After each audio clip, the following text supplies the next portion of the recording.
नमस्कार विद्यार्थी मित्रांनो, मी विशाल गवळे विकास अकॅडमी विषयी आपल्या मंचावरती सर्वांचं स्वागत करतो. तर सर्वांना माहिती आहे की इंग्लिश ग्रामर म्हटलं की इंग्लिश ग्रामर मध्ये प्रोव्हर्ब्स म्हणजेच म्हणी या सुद्धा खूप महत्वाच्या असतात.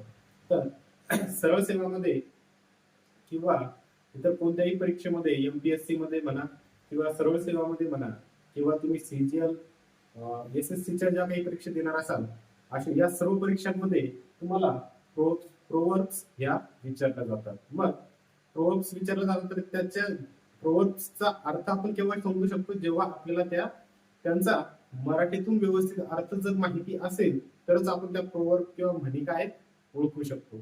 तर आजच्या लेक्चर मध्ये आपण बघणार आहोत प्रोवर्ब्स. तर चला सुरुवात करूया आपण. सर्वात अगोदर बघा प्रोवर्ब्स. प्रोवर्ब्स म्हणजेच काय?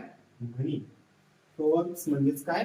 म्हणी. मग सर्वात पहिली म्हण बघा टीट फॉर टॅट. काय बघा tit for tat. Tit for tat म्हणजेच काय? जशाच तसे. तू जसा माझ्यासोबत वागणार तसंच मी तुझ्यासोबत वागणार म्हणजेच काय? Tit for tat. जशाच तसे. जशाच तसे. दुसरी बघा दुसरी म्हण आहे आपली all that glitters is not gold. काय? All that glitters is not gold म्हणजेच काय? की जे चकाकते ते सोने नसते. काय म्हणतो मी? जे चकाकते ते सोने नसते. मग बघा टिट फॉर टॅट समजलं. अतिशय सोपी एकदम छोटीशी म्हण आहे की टिट फॉर टॅट म्हणजे जशास तसे. जो जसा वागेल तसंच त्याच्यासोबत वागणे तसंच त्यासोबत वागणे म्हणजेच काय? Tit for tat. त्यानंतर बघा दुसरी म्हण आहे all that glitters is not gold म्हणजेच काय? की जे काही चकाकतं किंवा जे काही तुम्हाला चमकणारं दिसणार आहे ते सर्व सोनं आहे का? तर नाही, ते सर्व सोनं नसणार आहे. त्यानंतर तिसरी म्हण बघा cut your coat according to your cloth.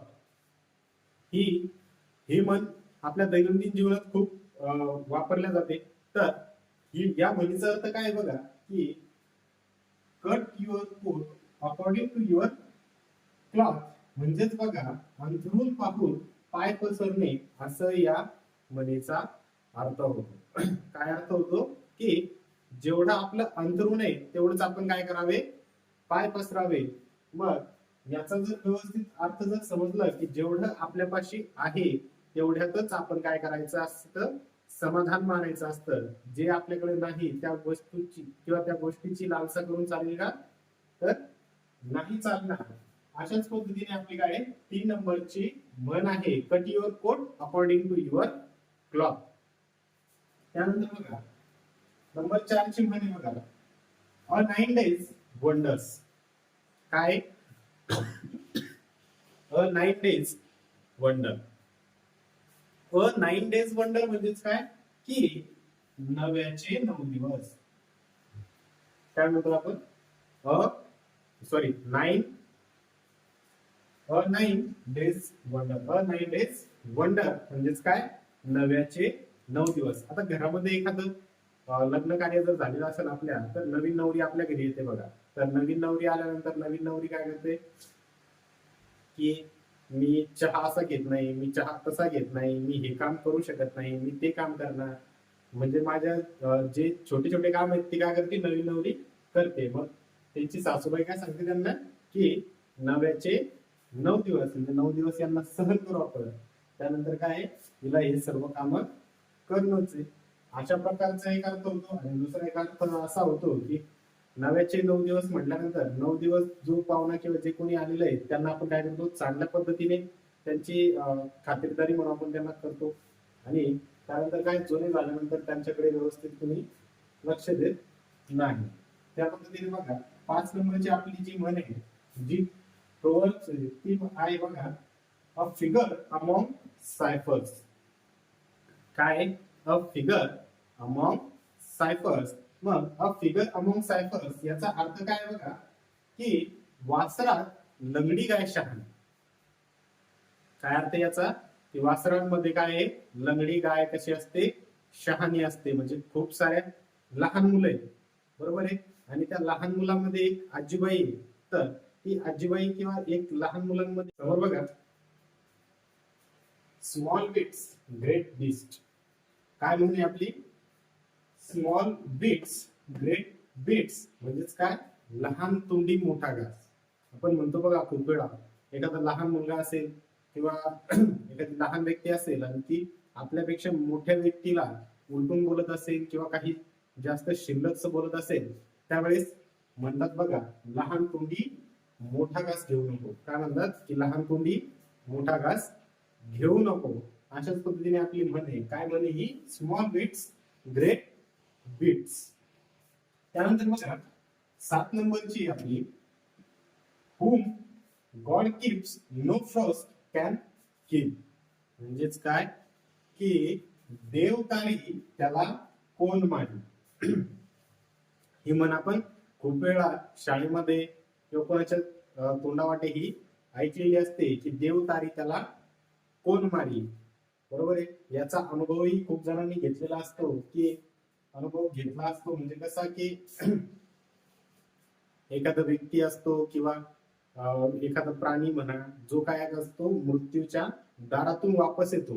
कसा येतो, मृत्यूच्या दारातून वापस येतो, त्याला आपण काय म्हणत असतो, त्यावेळेस आपण म्हणतो की देवतारी त्याला कोण मारी. की अनेक संकट येऊन सुद्धा तो व्यक्ती काय झाला, तो व्यक्ती जिवंत आहे, स्वस्थ आहे आणि चांगला आहे. अशा वेळी आपण काय करतो, अशी म्हणत असतो की देवतारी त्याला कोण मारी.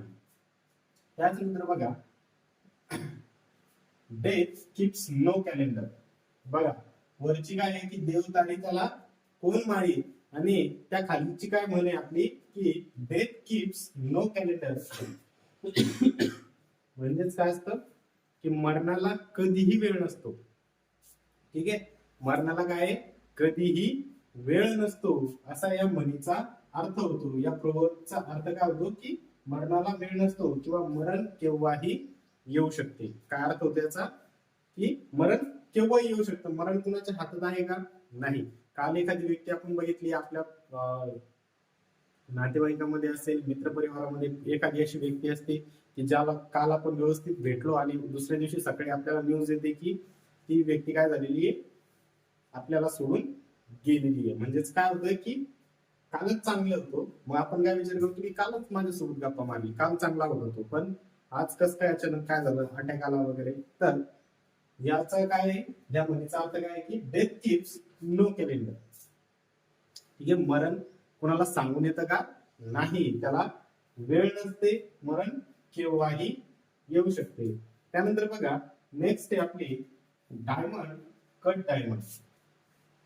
काय, diamond cut diamond. Diamond cut diamond म्हणजे काय करतो, हिरा स्वतःलाच कापतो. हिऱ्याला कोणी कापू शकतं का, नाही. म्हणे बघा एक हिंदीमध्ये, लोहा लोहे को काटता है, त्याच पद्धतीने याचा अर्थ सुद्धा तसंच आहे की लोहा लोहे को काटता है, बरोबर आहे. ज्यावेळेस आपण एखादं लोखंड घेतलं, त्या लोखंडाला आपण कशाने कापू शकतो का, नाही. तर त्याला कापण्यासाठी सुद्धा काय असते, अवजार सुद्धा कशाचं बनलेलं असतं, लोखंडाचंच अवजार बनलेलं असतं. त्याच वेळेस आपण काय करतो, ते लोखंड कापू शकतो. त्याच पद्धतीने आपली म्हणे बघा, आपली प्रोवर्ब काय आहे, ते डायमंड कट डायमंड म्हणजेच काय, हिराच स्वतःला कापतो. आणि हिंदीमध्ये जर त्याचं आपण म्हटलं तर काय होतं, तर लोहा ही लोहे को काटता है. काय करतोय, लोहा ही लोहे को काटता है. त्यानंतर बघा शेवटची म्हण आपली, बेटर टुडे दॅन टुमारो. काय म्हणे आपली, बेटर टुडे दॅन टुमारो म्हणजे उद्या केल्यापेक्षा आज ते काम केलेलं बरं, बरोबर आहे.